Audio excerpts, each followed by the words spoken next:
Our next guest is the ranking member of the House Budget Committee. Joining me now, Congressman Jason Smith. He's also a member of the House Ways and Means Committee. Jason, good to see you.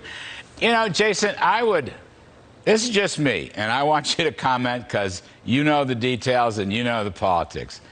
But given this phenomenal news about the huge increase in vaccinations, and we just heard like 300 million more coming down the pike today, given the collapse of the cases and the hospitalizations and the fatalities, Jason, I would say to you, the single best supply-side tax cut stimulus you all could apply to a booming economy is just open the schools and open every single business, theater, baseball stadium, indoor concert, anything. To me, this stimulus stuff is like totally yesterday's news.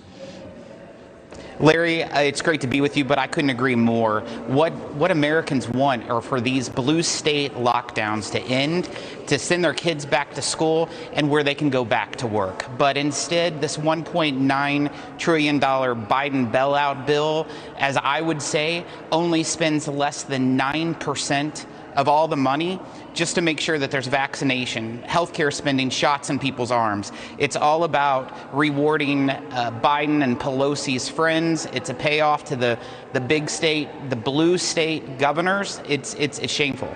It's interesting, the Center for Responsible Budget, I know those folks, they're pretty good. They're not supply-siders, but they're pretty good.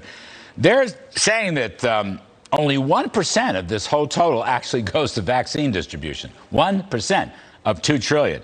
And only 5% goes to public health. So we know this is a laundry list of, progressive, democratic, left-wing stuff, very poorly targeted. 15% of $300 billion, by the way, has no roots whatsoever. It just goes for ongoing programs. So I don't really get that. I guess my question, Jason, is politically, is this going to pass the House? I mean, is the vote going to be close? Are there any Democrats who might jump ship against this? Well, I'll tell you, the only bipartisan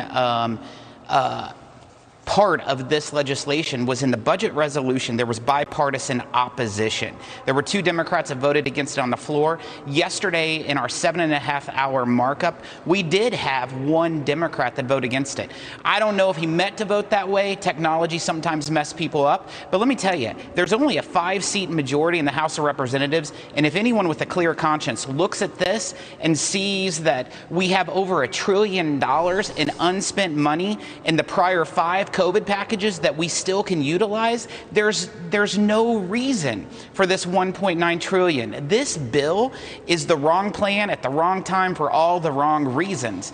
Over a quarter of this bill is used to hurt jobs. That's exactly the opposite of what we want.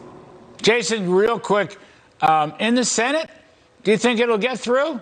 They're going to have to pull the minimum wage or not? Business is looking at this very carefully, as you know.